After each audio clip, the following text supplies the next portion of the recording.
Friends, welcome to our YouTube channel study hour life.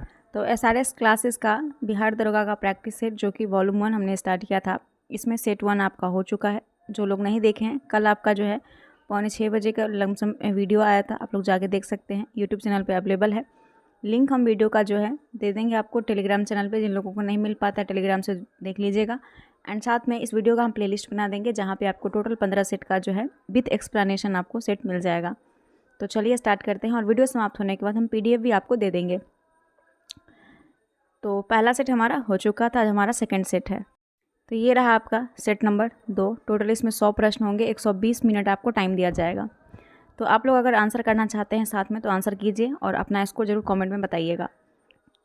ध्रुव प्रदेश में चलने वाली तेज शीतल बर्फीली पवन कहलाती है, तो इसे कहते हैं बर्फानी तूफान। क्या कहते हैं? बर्फानी तूफान। ध्रुव प्रदेश में चलने वाली तेज शीतल बर्फीली पवन को बर्फानी तूफान कहते हैं। ये हिम झंझावत युक्त ध्रुवीय हवाएं होती है, हिम झंझावत युक्त, और इनका प्रवाह जो होता है, प्रवाह क्षेत्र मुख्यतः दक्षिणी ध्रुवीय क्षेत्र साइबेरिया, कनाडा और अमेरिका में है। ठीक है। चिनूक की अगर हम बात करें तो चिनूक जो है ये आपका अमेरिका में रॉकीज पर्वत की पूर्व में प्रवाहित होने वाली स्थानीय हवा है चिनूक। ठीक है। उसके बाद अगर हम बात करें बोरा का, बोरा जो है ये आपका बोरा की अगर हम बात करें तो ये एड्रियाटिक तट के पूर्वी किनारे पर और इटली के उत्तरी भाग में चलने वाली ठंडी स्थानीय हवा है बोरा। हरमटन की बात करें तो ये सहारा रेगिस्तान से उत्तर पूर्व दिशा में चलने वाली गर्म एवं शुष्क हवा है हरमटन। अगला प्रश्न है कि संसार की सबसे बड़ी प्रवाल भित्ति किस देश के पूर्वी तट के निकट पाई जाती है? तो ये पाई जाती है आपका ऑस्ट्रेलिया में। संसार की सबसे बड़ी प्रवाल भित्ति ऑस्ट्रेलिया देश के पूर्वी तट पर निकट पाई जाती है। ग्रेट बैरियर रीफ जो है दोस्तों, ये आपका विश्व का सबसे बड़ी प्रवाल रोधिका है और ये ऑस्ट्रेलिया महाद्वीप के क्वींसलैंड एवं न्यू साउथ वेल्स के उत्तर पूर्व में स्थित है। भारत के निम्न में कौन सी नदी रिफ्ट घाटी में बहती है? रिफ्ट घाटी में ताप्ती बहती है। कौन? ताप्ती। ताप्ती नदी जो है रिफ्ट घाटी में बहती है। ताप्ती का पुराना नाम तापी था। क्या था? तापी। और ये पश्चिम भारत का एक प्रमुख नदी है। इसकी लंबाई 724 किलोमीटर है। 724 किलोमीटर। ताप्ती नदी मध्य प्रदेश के बैतूल जिले के मुल्ताई के पास से निकलकर कैम्बे की खाड़ी के माध्यम से अरब सागर में गिरती है। अरब सागर में। अगला प्रश्न है कि निम्न में से किस प्रदेश को विश्व का अन्न भंडार कहते हैं? तो ये है शीतोष्ण घास स्थल। शीतोष्ण कटिबंधीय घास स्थल को विश्व का अन्न भंडार कहा जाता है। शीतोष्ण कटिबंधीय घास के मैदान का विस्तार शीतोष्ण कटिबंधीय जलवायु वाले क्षेत्र में होता है। जलवायु वाले क्षेत्र में होता है। तो इसका आंसर हो जाएगा आपका ऑप्शन नंबर 20, शीतोष्ण कटिबंधीय। बंगाल में भूमि का अस्थायी बंदोबस्त किसने शुरू किया था? तो बंगाल में भूमि का अस्थायी बंदोबस्त शुरू करने वाला लॉर्ड कॉर्नवालिस था। लॉर्ड कॉर्नवालिस ने अस्थायी बंदोबस्त की प्रणाली शुरुआत की थी, और अस्थायी बंदोबस्त प्रणाली के जनक वैसे जॉन सोर को माना जाता है। किसको? जॉन सोर को।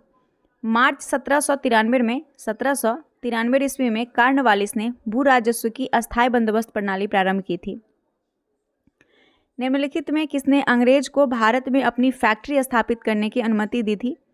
तो वो हो जाएगा जहांगीर। जहांगीर ने अंग्रेज को भारत में अपनी फैक्ट्री स्थापित करने की अनुमति दी थी। ईस्ट इंडिया कंपनी की स्थापना 1599 में किया गया था। ईस्ट इंडिया कंपनी का स्थापना 1599 में, और 31 दिसंबर 1600 ईस्वी को ब्रिटेन की महारानी जो एलिजाबेथ प्रथम थी, इसने जो है कंपनी को प्रारंभ में 15 वर्ष के लिए पूर्वी देश से व्यापार करने के लिए एकाधिकार पत्र दिया था। और जब ईस्ट इंडिया कंपनी की स्थापना किया गया, उस समय भारत में मुगल वंश के शासक अकबर जो वो शासन कर रहा था। कौन? अकबर। निम्नलिखित में किसका निर्माण फिरोज शाह तुगलक ने नहीं किया था? फिरोज शाह तुगलक ने नहीं किया था, प्रश्न ये है। तो नहीं वाला प्रश्न को जरा ध्यान से पढ़िएगा, इसमें बहुत ज़्यादा कन्फ्यूजन भी होता है। तुगलकाबाद का किया था? नहीं किया था। तुगलकाबाद का निर्माण फिरोज शाह तुगलक ने नहीं किया था। सल्तनत काल में सबसे पहले फिरोज शाह तुगलक ने ही लोक निर्माण विभाग की स्थापना किया था, और कहा जाता है कि जो फिरोज शाह तुगलक था ये 300 नवीन नगर का निर्माण करवाया था। किसको? 300 नया नगर का निर्माण करवाया था। और इसके द्वारा बसाया गया जो नगर है, जिसमें फतेहाबाद है, फिरोजपुर है, जौनपुर है, हिसार, फिरोज शाह कोटला और फिरोजाबाद, ये सभी प्रमुख है, लेकिन तुगलकाबाद नहीं होगा। तुगलकाबाद का निर्माण कौन किया था? तो इसका निर्माण जो किया था उसका नाम था गियासुद्दीन तुगलक। किसने किया था? गियासुद्दीन तुगलक, और ये तुगलक वंश का संस्थापक था। चौथी बौद्ध परिषद की अध्यक्षता निम्न में किसने की थी?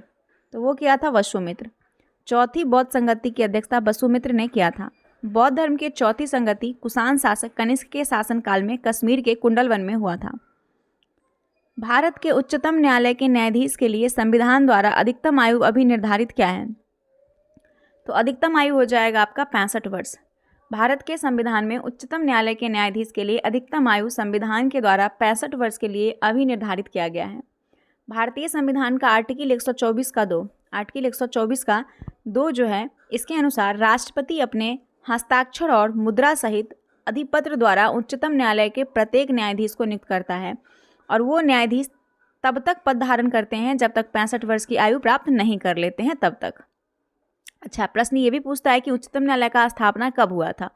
तो इस डेट को याद रखिएगा, 26 जनवरी 1950 को उच्चतम न्यायालय का स्थापना हुआ था। 26 जनवरी 1950 को। निम्नलिखित में कौन सा निजी क्षेत्र का बैंक है? निजी क्षेत्र का बैंक है, ऑप्शन है आपका answer number C, IDBI bank जो है ये निजी क्षेत्र का बैंक है। किसका? निजी क्षेत्र का बैंक है। और ये जो है आपका इसका स्थापना का उद्देश्य है, ध्यान दीजिएगा कि इसमें भारत में औद्योगिक विकास और औद्योगिक वित्त में कार्यरत विभिन्न संस्थाएं के बीच समन्वय के उद्देश्य से 1964 में, कब? 1964 में जो है भारतीय औद्योगिक विकास बैंक यानी कि IDBI की स्थापना की गई थी। विश्व प्रसिद्ध खजुराहो मंदिर कहाँ है?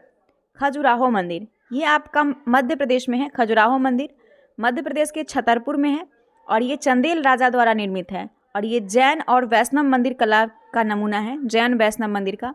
खजुराहो के मंदिर समूह ने कंदारिया महादेव मंदिर सबसे महत्वपूर्ण है। कंदारिया सबसे महत्वपूर्ण है। स्वर्ण को किस धातु के मिश्रण से कठोर बनाया जाता है? मतलब सोना को। तो सोना में तांबा मिक्स करके बनाया जाता है। सोना को तांबा धातु के मिश्रण से कठोर बनाया जाता है। सोना में तांबा मिलाने से कठोर बन जाता है, जिसकी आभूषण बनाने में आसानी होती है ना। 24 कैरेट हमारा शुद्ध सोना होता है। अगर इसका आप आभूषण बनाते हैं तो वो टिकाऊ नहीं होगा, टिकाऊ क्या बनेगा ही नहीं, ध्यान दीजिएगा। और सोना धातु का परमाणु क्रमांक पूछे तो 79 होता है। कितना होता है? 79 होता है, ये भी याद रखिएगा। और परमाणु भार पूछे तो 196.97 होता है, 97। निम्नलिखित में कौन सी नदी का उद्गम पश्चिमी घाट से नहीं होता है? तो पश्चिमी घाट से नहीं होता है महानदी का। महानदी का उद्गम पश्चिमी घाट से नहीं होता है। महानदी का उद्गम स्थल छत्तीसगढ़ के धमंतरी जिले के सिहवा के समीप है, सिहवा के समीप। और ब्राह्मणी और बैतरणी इसकी प्रमुख सहायक नदी है, ब्राह्मणी और बैतरणी। स्टेम में उत्तक विभाजन का अध्ययन किसके अंतर्गत किया जाता है? तो ये उत्तक विज्ञान हो जाएगा। उत्तक का अध्ययन जीव विज्ञान की जिस शाखा के अंतर्गत किया जाता है उसे उत्तक विज्ञान या फिर आतकी, यानी इंग्लिश में इसको हिस्टोलॉजी कहते हैं। क्या कहते हैं? हिस्टोलॉजी। यदि राष्ट्रपति त्यागपत्र देना चाहता है तो अपना लिखित त्यागपत्र किसको संबोधित करके प्रस्तुत करता है?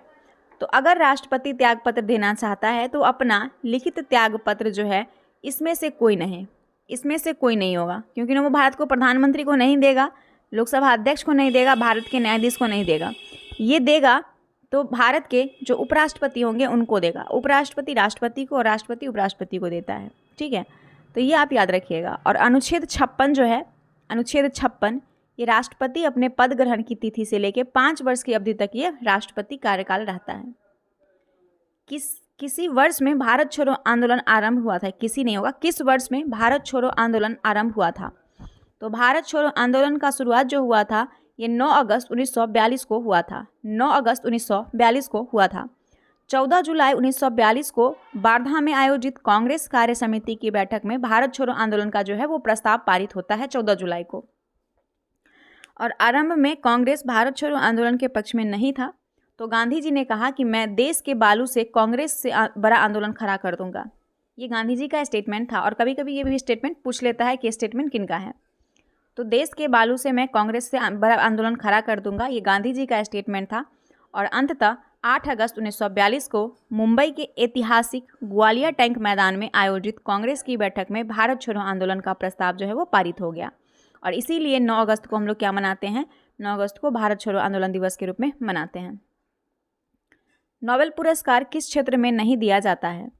तो नोबेल पुरस्कार जो है सिविल प्रशासन में नहीं दिया जाता है, मेडिकल के क्षेत्र में दिया जाता है, फिजिक्स में दिया जाता है, केमिस्ट्री में दिया जाता है, इकोनॉमिक्स में दिया जाता है, सिविल प्रशासन में नहीं दिया जाता है। नोबेल पुरस्कार की जो शुरुआत है, नोबेल पुरस्कार की शुरुआत स्वीडन के वैज्ञानिक डायनामाइट के आविष्कारक अल्फ्रेड बर्नहार्ड नोबेल के याद में 1901 से दिया जाता है, 1901 से।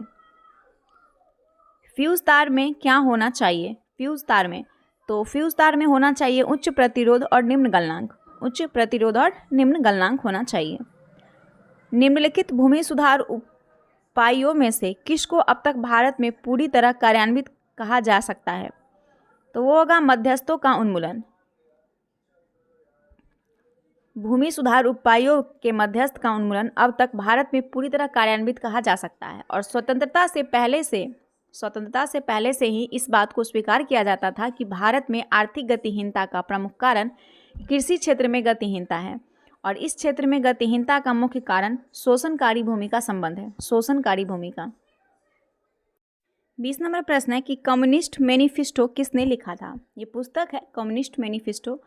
इसके जो लेखक हैं ध्यान दीजिएगा कि कार्ल मार्क्स और फ्रेडरिक एंगल्स ने इसे तैयार किया था। कार्ल मार्क्स और एंड्रिक ट्रेलस। तो आंसर इसमें से बी हो जाएगा, एंजल्स आप दिया हुआ है शॉर्टकट में। निम्न में से किसने अन्य पिछड़े वर्ग यानी ओबीसी के लिए आरक्षण की सलाह दी थी? तो ये था आपका मंडल आयोग। मंडल आयोग ने अन्य पिछड़े वर्ग के आरक्षण की सलाह दी थी। और भारत में मंडल आयोग जो है वो 1 जनवरी 1979 में तत्कालीन जनता पार्टी के सरकार द्वारा गठित किया गया था। और इस आयोग का कार्य क्या है? इस आयोग का कार्य क्षेत्र सामाजिक एवं शैक्षणिक रूप से पिछड़ों को पहचान करना है। बिहार के पूर्व मुख्यमंत्री विंदेश्वरी प्रसाद मंडल इस पिछड़े वर्ग आयोग के अध्यक्ष थे। और ये जो दूसरा रिपोर्ट दिया था, द्वितीय पिछड़े वर्ग आयोग ने अपना रिपोर्ट 1980 में सौंपा था। तो मंडल आयोग इज द करेक्ट आंसर हो जाएगा। भारत में राज्यों की सीमाओं बदलने का अधिकार किसके पास है? तो भारत के राज्य की सीमा बदलने का जो अधिकार है वो संसद के पास होगा, संसद के पास है, जो कि आर्टिकल आपका 3 में दिया हुआ है, आर्टिकल 3 में दिया हुआ है। सांसद के विधि के द्वारा किसी भी राज्य में उसका राज्य क्षेत्र अलग करके अथवा दो या दो से अधिक राज्यों के भागों को मिलाकर अथवा किसी राज्य क्षेत्र को किसी राज्य के भाग के साथ मिलाकर नए राज्य का निर्माण भी कर सकती है। सभी आर्टिकल 3 में दिया हुआ है। और आर्टिकल 1 है भारत राज्यों का संघ है। नेक्स्ट प्रश्न है कि भारतीय संविधान का कौन सा अनुच्छेद वित्तीय आपात का उल्लेख करता है? तो ये है 360, आर्टिकल 360 वित्तीय आपात से संबंधित है, आर्टिकल 360। नेक्स्ट है कि 30,000 कलाकारों की डिजिटल कृतियां को चंद्रमा पर संग्रहित करने के लिए कौन सा मिशन प्रारंभ किया गया? तो lunar codex mission. Lunar codex mission 30,000 कलाकार की डिजिटल कृतियां को चंद्रमा पर संग्रहित करने के लिए लूनर कोडेक्स मिशन प्रारंभ किया गया है। सैमुअल पेराल्टा के नेतृत्व में लूनर कोडेक्स कार्यक्रम एक महत्वाकांक्षी पहल है, सैमुअल पेराल्टा के नेतृत्व में, जो कि मानव रचनात्मक को चंद्रमा की संरचना में उकेरने का प्रयास करती है। और इस लूनर कोडेक्स मिशन जो है, इस लूनर कोडेक्स मिशन ये 157 देश के विभिन्न क्षेत्रों के 30,000 से अधिक कलाकार की कलाकृतियां को इसमें समावेश किया गया है। नेक्स्ट प्रश्न आता है कि महारत्न दर्जा प्राप्त करने वाला 14वां केंद्रीय सार्वजनिक क्षेत्र उद्यम कौन सा है? आंसर हो जाएगा इसका डी, हिंदुस्तान एरोनॉटिक्स लिमिटेड है। 14वां कौन है? हिंदुस्तान एरोनॉटिक्स लिमिटेड है।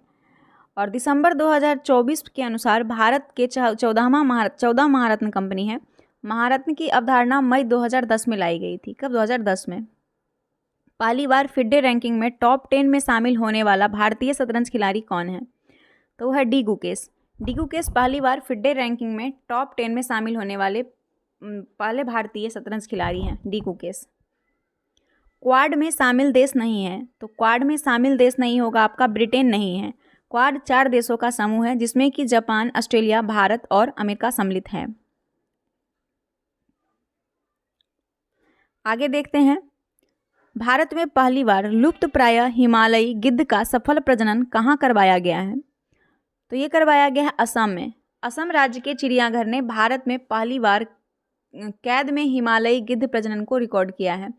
और हिमालयी गिद्धों का सफल प्रजनन करने वाला भारत देश फ्रांस के बाद विश्व में दूसरा उदाहरण है। मांड मुख्य रूप से किस राज्य की एक पारंपरिक लोक गायन शैली है? मांड आपका राजस्थान का हो जाएगा। लोक गायन शैली मांड राजस्थान का है। और ये 11वीं शताब्दी से प्रचलित एक अर्धशास्त्रीय पारंपरिक लोक गायन शैली है।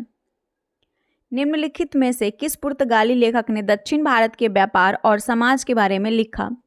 तो वो हो जाएगा दुआर्ते बारबोसा।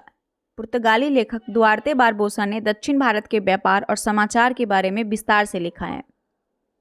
जलवायु अनुसंधान और मौसम के पुनर्नुमान के लिए निम्न में से किस प्रकार के कंप्यूटर का उपयोग किया जाता है? ये किया जाता है आपका सुपर कंप्यूटर। जलवायु अनुसंधान और मौसम के पुनर्नुमान के लिए सुपर कंप्यूटर का उपयोग किया जाता है। वर्तमान में सबसे आधुनिक तथा सबसे तेज भारत का सुपर कंप्यूटर एक परम सिद्ध है। कौन है? परम सिद्ध। राहिंदे डैश की महिलाओं द्वारा ओढ़ा जाने वाला एक लंबा दुपट्टा है जो उनके सिरों को ठंडी हवा से बचाने के साथ साथ उनकी परंपरागत सामाजिक आत्मीयता को प्रदर्शित करता है। तो ये हो जाएगा हिमाचल प्रदेश में।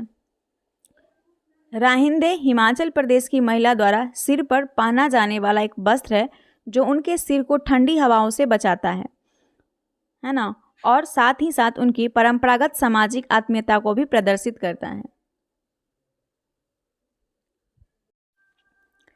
एडिटर्स गिल्ड ऑफ इंडिया की स्थापना कब हुई थी? तो एडिटर्स गिल्ड ऑफ इंडिया की स्थापना हुई थी 1978 में। एडिटर्स गिल्ड ऑफ इंडिया की स्थापना 1978 में हुई थी। कुलदीप नायर इसके संस्थापक थे, कुलदीप नायर। व्यास सम्मान 2024 किसे दिया गया था? तो व्यास सम्मान 2024 जो दिया गया था, ये दिया गया था सूर्यवाला को। किसे? सूर्यवाला को। 34वां व्यास सम्मान सूर्यवाला को उनकी रचना थी कौन देश को बासी वेणु की डायरी के लिए प्रदान किया गया था। वर्तमान समय का कौन सा भारतीय राज्य 1953 ईस्वी में मैसूर राज्य के रूप में अस्तित्व में आया था? तो ये हो जाएगा कर्नाटक। कर्नाटक भारतीय राज्य 1953 में मैसूर राज्य के रूप में अस्तित्व में आया था। कर्नाटक दक्षिण भारत का राज्य है जिसकी राजधानी कहाँ है? बेंगलुरु है। और इसका गठन 1 नवंबर 1956 को राज्य पुनर्गठन अधिनियम के अधीन किया गया था 1956 में, और पहले ये मैसूर राज्य कहलाता था। भारत में विश्व का सबसे बड़ा सौर वृक्ष कहाँ स्थापित किया गया? तो दुर्गापुर में। भारत में विश्व का सबसे बड़ा सौर वृक्ष दुर्गापुर में स्थापित किया गया। कहाँ? दुर्गापुर में। 1963 ईस्वी में निम्नलिखित में कौन सा राज्य एक अलग राज्य बनकर उभरा था? तो आंसर हो जाएगा इसका ऑप्शन नंबर ए, नागालैंड। 1963 में नागालैंड राज्य एक राज्य के रूप में उभरा था। नागालैंड राज्य अधिनियम 1962 के तहत 1 दिसंबर 1963 को नागालैंड को राज्य का दर्जा दिया गया था। 1 दिसंबर 1963 को। निम्नलिखित में कौन मणिपुर का राजकीय पुष्प है? तो मणिपुर का राजकीय पुष्प जो है वो है आपका सिरऊ लिली। सिरऊ लिली मणिपुर का राजकीय पुष्प है और इसका वैज्ञानिक नाम है लिलियम मैकलेनिया। लिलियम मैकलेनिया सिली। निम्नलिखित में से रसायन मिलकर प्रोटीन बनाते हैं। तो कौन सा रसायन मिलकर प्रोटीन बनाते हैं? तो अमीनो अम्ल हो जाएगा। अमीनो अम्ल रसायन मिलकर प्रोटीन बनाते हैं और प्रोटीन अमीनो अम्ल का बहुलक होता है प्रोटीन।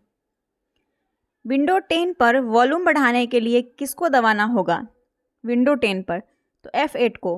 विंडो 10 पर वॉल्यूम बढ़ाने के लिए F10 दबाना होगा। लैपटॉप का वॉल्यूम बढ़ाने के लिए कीबोर्ड पर F+F8 कुंजियों यानी कि कीवर्ड का जो है साथ में दबाना होता है, साथ में। निम्नलिखित में कौन सा एथलीट संयुक्त राष्ट्र अंतर्राष्ट्रीय बल आपातकालीन कोष यानी यूनिसेफ में भारत का पहला युवा राजदूत रहा है? तो ये होगा आपका हिमा दास। असम की डिंग एक्सप्रेस इन्हीं को कहा जाता है, हिमा दास को, और हिमा दास यूनिसेफ भारत का पहला युवा राजदूत बनाया गया। निम्नलिखित में किसने पहली बार विद्युत क्षेत्र की अवधारणा प्रस्तुत की थी? विद्युत क्षेत्र की, तो वो माइकल फैराडे। माइकल फैराडे ने पहली बार विद्युत क्षेत्र की अवधारणा प्रस्तुत की। विद्युत क्षेत्र की बात करें अगर हम, तो किसी आवेश के चारों तरफ का वो क्षेत्र होता है, किसी भी आवेश के चारों तरफ का वो क्षेत्र जिसमें किसी अन्य आवेश को लाने पर वैद्युत बल मतलब आकर्षण और प्रतिकर्षण बल का अनुभव करता हो, उसे वैद्युत क्षेत्र कहते हैं। Indian iron and steel company यानी कि IISCO का पहला कारखाना कहाँ स्थापित किया गया था? तो इसका पहला कारखाना स्थापित किया गया था हीरापुर में। भारतीय लौह एवं इस्पात कंपनी का पहला कारखाना हीरापुर में स्थापित किया गया था 1918 में। आगे देखते हैं। भारत के किस भाग में आसफ जाही राजवंश के निजामों ने शासन किया था? तो वो दक्कन प्रांत। भारत के भारत के दक्कन प्रांत क्षेत्र में आसफ जाही राजवंश के निजामों ने शासन किया था। मीर कमरुद्दीन खान सिद्दीकी को रंगीला बादशाह मोहम्मद शाह ने आसफ जहाँ और निजाम उल मुल्क की उपाधि दी थी। भारत सरकार द्वारा शुरू की गई निक्षय पोषण योजना। निक्षय पोषण योजना का उद्देश्य रोगियों को पोषण संबंधित सहायता प्रदान करता है। तो ये करता है तापेदिक यानी टीबी। भारत सरकार द्वारा शुरू की गई निक्षय पोषण योजना का उद्देश्य तापेदिक रोगियों को पोषण संबंधित सहायता प्रदान करना है और इसकी शुरुआत भारत के प्रधानमंत्री श्री नरेंद्र मोदी द्वारा अप्रैल 2018 में किया गया। भारतीय संविधान के किस अनुच्छेद में नागरिकता के अधिकारों की निरंतरता का उल्लेख है? नागरिकता, तो यह है अनुच्छेद 10। भारतीय संविधान का अनुच्छेद 10 नागरिकता के अधिकार का निरंतरता का संबंधित है। अनुच्छेद 10 में ये दिया हुआ है कि जब संसद कानून बनाती है तो उसके प्रावधानों के अधीन कोई भी व्यक्ति जो इस भाग के किसी भी पूर्ववर्ती प्रावधान में भारत का नागरिक है उनका नागरिकता बना रहेगा और ये भाग 3 में है, अनुच्छेद 5 से 11 में। डैश देशों के केंद्रीय बैंक द्वारा धारित विदेशी मुद्रा परिसंपत्ति है? तो ये हो जाएगा आपका विदेशी मुद्रा रिजर्व। विदेशी मुद्रा रिजर्व या विदेशी मुद्रा भंडार ऐसी संपत्ति है जो देश के केंद्रीय बैंक द्वारा धारित विदेशी मुद्रा परिसंपत्ति। हाइड्रॉक का अनुक्रमण कहाँ होता है? हाइड्रॉक, इसका जो अनुक्रमण है वो गीली स्थल पर होता है, गीली स्थल पर। हाइड्रॉक को हाइड्रोसेर भी कहा जाता है और ये प्राथमिक अनुक्रमण है जो तालाब और झील जैसे जलीय वातावरण में पाया जाता है। निम्नलिखित त्योहार में से किसे शीत ऋतु के त्योहार के रूप में जाना जाता है? शीत ऋतु का त्योहार इसे कहा जाता है चकान गान नगई को। चकान गान नगई शीत ऋतु का त्योहार है और ये त्योहार मणिपुर और नागालैंड के जेलियांगरोंग जनजाति का त्योहार है। नागालैंड और मणिपुर के जेलियांगरोंग जनजाति का त्योहार है चकान गान नगई। इनाम गांव भारत के किस राज्य में स्थित है? इनाम गांव भारत के महाराष्ट्र में स्थित है। महाराष्ट्र के पुणे जिले में स्थित एक पुरातात्विक स्थल है और यह स्थल घोर नदी के तट पर स्थित है, गोंड नदी के तट पर। अगला है प्रथम पंचवर्षीय योजना की अवधि डैश ईस्वी के बीच थी? तो पहली पंचवर्षीय योजना का जो समय था वो 1951 से लेकर 56 था, 1951 से 56। ठीक है, अगला प्रश्न देखते हैं। अगला प्रश्न है भारत का पहला राज्य जिसने पूरे राज्य में सभी घरों के लिए छत के वर्षा जल संग्रहण ढांचों। भारत का पहला राज्य है जिसने पूरे राज्य में सभी घरों के लिए छत के वर्षा जल संग्रह ढांचों को अनिवार्य कर दिया, वो है तमिलनाडु। तमिलनाडु भारत का पहला राज्य है जिसने पूरे राज्य में सभी घर के लिए छत के वर्षा जल संग्रह ढांचों को अनिवार्य कर दिया है। गोपाल प्रसाद दुबे को किस नृत्य शैली के लिए पद्मश्री से सम्मानित किया गया? गोपाल प्रसाद दुबे को, तो इन्हें छऊ के लिए। भारत के प्रसिद्ध शास्त्रीय नर्तक पंडित गोपाल प्रसाद दुबे को 2000 जो है छऊ नृत्य शैली के लिए पद्मश्री से सम्मानित किया गया था और ये जो है झारखंड के रहने वाले थे। अपने पहले चरण में राष्ट्रीय ग्रामीण रोजगार गारंटी अधिनियम के विस्तार से पहले कितने जिलों को आवृत किया गया था? कितने जिलों को? तो आंसर हो जाएगा इसका ऑप्शन नंबर डी, 200 जिले को। अपने पहले चरण में राष्ट्रीय ग्रामीण रोजगार गारंटी अधिनियम के विस्तार से पहले 200 पिछड़े जिलों को आवृत किया गया था, 200। 55 नंबर प्रश्न है भारत में हरित क्रांति की शुरुआत कब हुई थी? तो भारत में हरित क्रांति की शुरुआत 1960 के दशक के मध्य से हुई थी, 1960।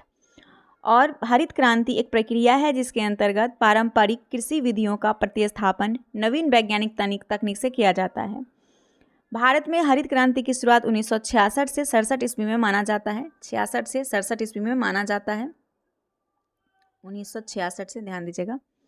ठीक है, और भारत में हरित क्रांति के जनक MS स्वामीनाथन को माना जाता है। पृथ्वी के संदर्भ में सही कथन की पहचान कीजिए। तो दिया है कि ध्रुव से भूमध्य रेखा की ओर जाने पर पृथ्वी की त्रिज्या बढ़ती जाती है, सही है। पृथ्वी के बारे में दिया है कि पृथ्वी के संदर्भ में सही कथन है कि ध्रुव से भूमध्य रेखा की ओर जाने पर पृथ्वी की त्रिज्या बढ़ती है और पृथ्वी की परिधि भूमध्य रेखा पर पृथ्वी की परिधि भूमध्य रेखा पर 40,075.017 किलोमीटर होगी और ध्रुव पर यह परिधि 40,007.863 किलोमीटर होती है। इसे ध्यान रखिएगा। जो मल लोक निम्नलिखित में से किस राज्य से संबंधित प्रसिद्ध नृत्य है? तो ये है सिक्किम का। जो माल लेक सिक्किम राज्य के प्रसिद्ध नृत्य है। जो माल लेक नृत्य त्योहार और समारोहों के अवसर पर किया जाने वाला सिक्किम का लोकप्रिय नृत्य है। उद्योगों का एक समूह जो शहरी केंद्रों द्वारा प्रदान किए जाने वाले लाभों का उपयोग करने के लिए एक साथ आने की प्रवृत्ति रखता है, उसे क्या कहा जाता है? उसे कहा जाएगा समूहन अर्थव्यवस्था। उद्योग का एक समूह जो शहरी केंद्र द्वारा प्रदान किए जाने वाले लाभ का उपयोग करने के लिए एक साथ आने की प्रवृत्ति रखता है, उसे समूहन अर्थव्यवस्था कहते हैं। राज्य की कार्यपालिका की शक्ति पास होती है। किसके पास होगी राज्य की कार्यपालिका शक्ति? तो राज्यपाल के पास। राज्य के कार्यपालिका की शक्ति राज्यपाल के पास होती है और राज्यपाल विधानमंडल का अभिन्न अंग होता है।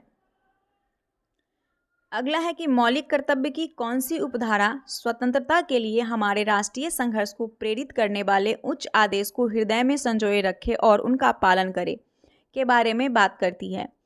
तो ये हो जाएगा उपधारा बी। मौलिक कर्तव्य में एक स्वतंत्रता के लिए हमारे राष्ट्रीय संघर्ष को प्रेरित करने वाले उच्च आदर्श को हृदय में संजोए रखे और उनका पालन करे, ये उपधारा बी बात करती है। वही सरदार स्वर्ण सिंह समिति के अनुशंसा पर 42वां संविधान संशोधन अधिनियम 1976 के द्वारा मौलिक कर्तव्य को संविधान में जोड़ा गया, जो कि आपका भाग 4A में है और अनुच्छेद 51A में है। ग्रामीण वित्त पोषण के लिए निम्नलिखित में कौन सा मुख्य बैंक है? तो ये हो जाएगा नबार्ड। ग्रामीण वित्त पोषण के लिए मुख्य बैंक नबार्ड है। कौन है? नबार्ड। और इसकी स्थापना 12 जुलाई 1982 ईस्वी को हुई थी। इसका हेडक्वार्टर महाराष्ट्र मुंबई में है और इसकी स्थापना सिब्रामन समिति की सिफारिश पर हुई थी 6ठी पंचवर्षीय योजना के दौरान। इतना इंपॉर्टेंट है। तनाव या वैमनस्य शैथिल्य क्या है? तनाव या वैमनस्य शैथिल्य क्या है? तो यह एक महाशक्तियों के बीच तनाव शैथिल्य है। महाशक्तियों के बीच तनाव या फिर वैमनस्य शैथिल्य महाशक्तियों के बीच तनाव शैथिल्य है। विभिन्न राष्ट्र के बीच वार्तालाप, समझौता व आपसी समझ से तनाव और संघर्ष को शांत करना ही वैमनस्य शैथिल्य कहलाता है। ध्यान दीजिएगा, ये थोड़ा सा साइकोलॉजी टाइप का क्वेश्चन है। वैश्वीकरण का संबंध किसके अप्रबंधित एवं उन्मुक्त चलन से है? तो ये है उपयुक्त में सभी प्रौद्योगिकी, पूंजी और माल। वैश्वीकरण का संबंध प्रौद्योगिकी, पूंजी और माल से अप्रबंधित एवं उन्मूलन चलन से है। आर्यों ने मनुष्य के जीवन को चार में विभाजित किया है। तो वो इसमें से हो जाएगा आपका आर्य के बारे में दिया है कि आर्य ने मनुष्य के जीवन को 4 में विभाजित किया है। वो है आश्रम। क्या है? आश्रम। तो आर्यों ने मनुष्य के जीवन को 4 आश्रम में विभाजित किया है।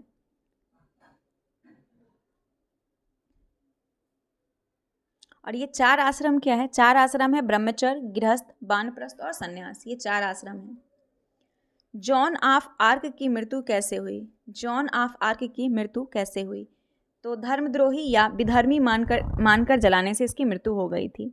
जॉन ऑफ गर्क 1412 से लेकर 1431 तक फ्रांस के एक लोक वीरांगना थी और इन्हें द मेड ऑफ ओपरलिंस उपनाम से भी जाना जाता था। द मेड ऑफ ओपरलिंस उपनाम से 30 मई 1431 को ये 19 वर्ष की अल्पायु में इन पर धर्मद्रोह का आरोप लगाकर जला दिया गया था। कनिष्क प्रथम किसका पृष्ठपोषक थे? तो ये थे आपके महायान बुद्धवाद के। कनिष्क प्रथम महायान बुद्धवाद के पृष्ठपोषक थे। कुषाण वंश के शासक कनिष्क 78 से लेके 102 ईस्वी तक बौद्ध धर्म कनिष्क संबंधित रहा था। बौद्ध धर्म के महायान शाखा से इसका संबंध है कनिष्क का। बौद्ध धर्म के महायान शाखा से।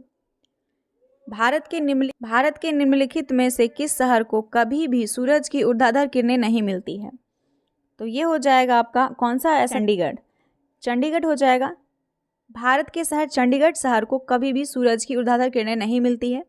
सूरज की ऊर्ध्वाधर किरणें भूमध्य रेखा पर या उसके नज़दीक स्थित शहर पर पड़ती हैं, है ना। भारत में भूमध्य रेखा के सबसे नज़दीक बड़े शहर में अगर आता है कोई, वो है तिरुवनंतपुरम शहर। पंचेत की जागीर बिहार में एक भाग के रूप में निश्चित ही वर्णित है। तो ये हो जाएगा आपका पादशाहनामा में। पंचेत की जागीर बिहार में एक भाग के रूप में निश्चित ही वर्णित है, वह है पातशाहनामा में। पंचेत की जागीर बिहार के एक भाग के रूप में निश्चित रूप से पातशाहनामा में वर्णित है। अब्दुल हामिद लाहौरी मुगल बादशाह शाहजहां का सरकारी इतिहासकार था और उसकी रचना है ये पातशाहनामा। नेक्स्ट है कि हम दलदली सड़क पर क्यों फिसलते हैं। दलदली सड़क पर क्यों फिसलते हैं? तो हम दलदली अथवा कीचड़ वाले सड़क पर घर्षण की कमी के कारण फिसल जाते हैं। घर्षण की कमी के कारण। निम्नलिखित में किसे लैंड ऑफ 1000 लैक्स कहा जाता है? तो उसे कहते हैं फिनलैंड को। फिनलैंड जो है इसे लैंड ऑफ 1000 लैक्स कहा जाता है। फिनलैंड की सबसे बड़ी झील है साइमा झील। साइमा झील फिनलैंड की सबसे बड़ी झील है।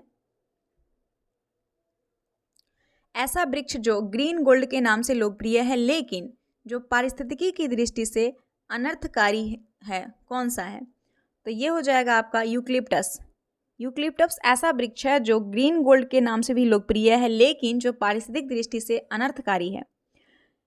कुछ वृक्ष जैसे कि नीम हो गया, बांस, गंध सफेदा को ही यूकलिप्टस बोलते हैं। ये सभी हरा सोना के रूप में जाना जाता है और अंतर्राष्ट्रीय वन उत्पाद और लुगदी उद्योग में गंध सफेदा यानी यूकलिप्टस के व्यापक प्रयोग के कारण इसे हरा सोना कहा जाता है। और ये क्रिप्टोकोकस नामक फफूंदी का पोषण भी करता है। क्रिप्टोकोकस नामक फफूंदी का, जो मनुष्य के तंत्रिका तंत्र पर आक्रमण करता है। यूकलिप्टस के पेड़ों की बढ़ती संख्या से भूमि के गर्भ का जल स्तर तेजी से घटने लगता है, इसीलिए ये पारिस्थितिकी दृष्टिकोण से अनर्थकारी होता है। निम्नलिखित में कौन सा कृत्रिम रूप से मीठा करने वाला नहीं है? तो फल संकरा यानी फ्रुक्टोज। फ्रुक्टोज कृत्रिम रूप से मीठा वाला नहीं है। कृत्रिम रूप से मीठा करने वाला जैसे कि आपका हो जाएगा एस्फेल्सम के, एस्पोटम, नियोटेम, सैक्रीन, सुक्रालोज, ये सभी हो जाएगा, बट ये नहीं होगा। निम्नलिखित में से किस अम्ल में क्षारकता 1 है? तो ये हो जाएगा डाइसोडियम हाइड्रोजन फॉस्फेट में। डाइसोडियम हाइड्रोजन फॉस्फेट अम्ल में क्षारकता 1 है। नेक्स्ट प्रश्न है 74 नंबर। निम्नलिखित में कौन सा वनस्पति तेल पेंट तैयार करने में इस्तेमाल किया जाता है? तेल पेंट तैयार करने में तो अलसी का तेल। अलसी का तेल वनस्पति तेल पेंट तैयार करने में इस्तेमाल किया जाता है। अरंडी और अलसी के तेल का प्रयोग मुख्यतः पेंट और वार्निश में शुष्क कारक के रूप में किया जाता है। अम्लीय वर्षा पर्यावरण के किसके द्वारा प्रदूषण के कारण होती है? तो ये हो जाएगा आंसर इसमें से डी, नाइट्रस ऑक्साइड और सल्फर डाइऑक्साइड के कारण। अम्लीय वर्षा पर्यावरण में नाइट्रस ऑक्साइड और सल्फर डाइऑक्साइड के कारण होती है। कौन से देश में विश्व की प्रथम सुव्यवस्थित मोटर रेस आयोजित की गई थी? तो ये है फ्रांस में। विश्व की प्रथम सुव्यवस्थित मोटर रेस फ्रांस में आयोजित की गई थी। विश्व ऑटिज्म यानी कि आत्मवियोग चेतना दिवस कब मनाया जाता है? तो ये मनाया जाता है 2 अप्रैल को। विश्व ऑटिज्म चेतना दिवस 2 अप्रैल को मनाया जाता है। विश्व ऑटिज्म जागरूकता दिवस अंतर्राष्ट्रीय स्तर पर प्रतिवर्ष 2 अप्रैल को मनाया जाता है। 2 अप्रैल को। 1 अप्रैल को क्या मनाते हैं? मूर्ख दिवस। 4 अप्रैल को अंतर्राष्ट्रीय खनन जागरूकता दिवस होता है। 5 अप्रैल को राष्ट्रीय समुद्री दिवस होता है। 7 अप्रैल को मनाते हैं विश्व स्वास्थ्य दिवस। 10 अप्रैल को होम्योपैथिक दिवस। 17 अप्रैल को विश्व हीमोफीलिया दिवस। 18 अप्रैल को विश्व विरासत दिवस। 21 अप्रैल को राष्ट्रीय सिविल सेवा दिवस और 22 अप्रैल को विश्व पृथ्वी दिवस। वर्ल्ड वाइड वेब आविष्कार किसने किया था? यानी WW का आविष्कार किसने किया था? तो इसका आविष्कार टिम बर्नर्स-ली ने किया था। टिम बर्नर्स-ली ने कब किया था? 1989 में। मुद्रास्फीति को नियंत्रित करने के लिए पूर्व विषयक उपाय है। तो ये हो जाएगा सार्वजनिक वितरण प्रणाली के माध्यम से कीमत नियंत्रण करना। मुद्रास्फीति को नियंत्रित करने के लिए पूर्व विषयक उपाय सार्वजनिक वितरण प्रणाली के माध्यम से कीमत नियंत्रण करना है। निम्नलिखित में किसने पहले 1934 में संविधान सभा का सुझाव प्रस्तावित किया? तो संविधान सभा का प्रस्ताव जो पारित किया 1934 में वो थे M.N. राय। कौन थे? M.N. राय। इनका पूरा नाम क्या है? मानेंद्र नाथ राय इनका पूरा नाम है। यूरिया का सर्वाधिक सांद्रण कहाँ पाया जाता है? तो यूरिया का सर्वाधिक सांद्रण जो है यकृत शिरा में पाया जाता है। यकृत शिरा में पाया जाता है। जलीय घोल में निम्नलिखित में कौन सा सबसे अधिक प्रबल क्षारक है? तो वो हो जाएगा डाईएथिलेमाइन। जलीय घोल में डाइएथिलेमाइन सबसे अधिक प्रबल क्षारक है। एलिफेटिक प्राइमरी एमीन अमोनिया की तुलना में प्रबल क्षार है और ये ट्राइथाइलामाइन की तुलना में अधिक क्षारित है। क्यों? क्योंकि ट्राइथाइलामाइन में स्टेरिक बाधा होती है जो कम क्षारिकता बनाती है, कम क्षार बनाती है। निम्न में कौन से देश की मुद्रा विर्र है? कौन सी देश की मुद्रा विर्र है? तो ये इथोपिया, इथोपिया देश की मुद्रा विर्र हो जाएगा। फसल का बीमा किसके अंतर्गत आता है? तो फसल का बीमा जो आता है ये आपका राष्ट्रीय बीमा कंपनी के अंतर्गत आता है, राष्ट्रीय बीमा कंपनी के अंतर्गत। संयुक्त राज्य अमेरिका के किस पूर्व राष्ट्रपति ने यूनाइटेड नेशंस यानी संयुक्त राष्ट्र शब्द बनाया? तो संयुक्त राष्ट्र शब्द को बनाया था वो हो जाएंगे एफ.डी. रूजवेल्ट। संयुक्त राष्ट्र अमेरिका के पूर्व राष्ट्रपति एफ.डी. रूजवेल्ट ने यूनाइटेड नेशन यानी संयुक्त राष्ट्र शब्द बनाया था। अगला प्रश्न है कि रेड आर्मी के संस्थापक कौन थे? रेड आर्मी के संस्थापक लियोन ट्राटस्की था। कौन था? लियोन ट्राटस्की। ऑप्शन नंबर बी, यानी इसको हिंदी में कहते हैं लाल सेना। इसका गठन कब हुआ था? 1918 में हुआ था।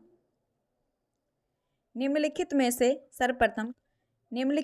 सर्वप्रथम किस वायरस की खोज हुई थी? तो वायरस में सबसे पहले हो जाएगा टीएमबी वायरस की खोज हुई थी। टीएमबी का full word tobacco mosaic virus. Ivanovsky ने इसका खोज किया था। पसीना रोधी पदार्थ में समानता निम्नलिखित में से क्या होता है? पसीना रोधी पदार्थ में, तो पसीना रोधी पदार्थ में जो होता है वो एल्युमिनियम यौगिक होता है। पसीना रोधी पदार्थ में समानता एल्युमिनियम यौगिक होता है। विश्व का ऐसा कौन सा एकमात्र औद्योगिक देश है जिसने क्योटो नवाचार का अनुसमर्थन नहीं किया? तो वो है अमेरिका।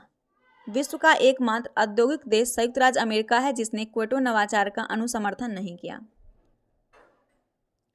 केरल का कुट्टानाड या फिर कुट्टानाडु किसके लिए प्रसिद्ध है? कुट्टानाड या कुट्टानाडु जो है केरल में, ये प्रसिद्ध है भारत में सबसे कम तुंगता वाले क्षेत्र के लिए। भारत में सबसे कम तुंगता वाले क्षेत्र के लिए। भारत में सबसे प्राचीन गिरजाघर यानी कि सेंट थॉमस चर्च किस राज्य में स्थित है? तो ये है केरल में। भारत के सबसे प्राचीन गिरजाघर केरल राज्य में है। भारत में सबसे प्राचीन गिरजाघर सेंट थॉमस चर्च केरल के तिरचूर जिले के प्लाईचूर में स्थित है। नेक्स्ट प्रश्न इंग्लिश का है कि fill in the blank with the correct form of verb. यहाँ पे करेक्ट वर्ब बताना है। ही सक्सेस्ड बिकॉज ही, तो यहाँ पे जो फिल इन द ब्लैंक्स करना है तो करेक्ट आंसर हो जाएगा वो वर्कड हो जाएगा। क्या हो जाएगा? वर्कड। यहाँ पे वर्क नहीं होगा, वर्कड हो जाएगा। He succeed because he worked. Choose the correct option. Everyone calls him a pacemaker. Change the passive voice. यहाँ पे everyone call him a pacemaker, इसको चेंज करना है पैसिव वॉइस में। एक्टिव वॉइस दिया हुआ है, पेसमेकर चेंज करना है इसको पैसिव वॉइस में। तो इसका पैसिव वॉइस जो बनेगा कि he is called a pacemaker.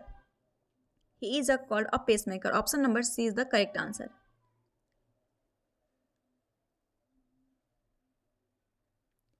वाद्य आगम शब्द में कौन सा संधि विच्छेद नहीं सही है? तो ये प्रश्न पूछा गया प्रश्न है, प्रीवियस ईयर में आप लोग देख सकते हैं। तो बधु आगम हो जाएगा, बधु आगम हो जाएगा। आंसर इसका हो जाएगा बी। गागर में सागर भरना मुहावरे का अर्थ क्या है? ये भी प्रीवियस ईयर प्रश्न है। गागर में सागर भरना मुहावरे का अर्थ हो जाएगा आपका थोड़े शब्दों में को अधिक में कहना, थोड़े शब्दों को बात बना के जिसको बोलते हैं। अब यहाँ पे रीजनिंग का प्रश्न है जो कि साइंस से रिलेटेड है, इस बना लीजिएगा। आंसर इसका बी हो जाएगा 96 का। 97 नंबर मैथ का प्रश्न है, ए हो जाएगा 1800 रुपया। 98 रीजनिंग है, इसका आंसर ए हो जाएगा। और 99 आपका मैथ का प्रश्न है जिसका आंसर है ए। 100 नंबर प्रश्न का आंसर हो जाएगा सी 3286 रुपया। तो ये सेट नंबर 2 भी कंप्लीट हो गया। अगला सेट देखेंगे हम कल। अगर वीडियो पसंद आए तो वीडियो को लाइक कर दीजिएगा। लुसेंट का मैराथन वीडियो आपको कल जो है हम कोशिश करेंगे, या फिर अगर आप शाम तक पॉसिबल हो पाता है तो अपलोड कर देंगे। ठीक है, थोड़ा सा पूजा का टाइम है तो हो जा रहा है, डिले हो जा रहा है। इस बीच में हमारा एग्ज़ाम भी चल रहा है तो इसीलिए डिले हो रहा है, बस धीरे धीरे सब ठीक हो जाएगा। तो चलिए मिलते हैं अगली वीडियो के साथ, तब तक के लिए धन्यवाद। जय हिंद, जय भारत।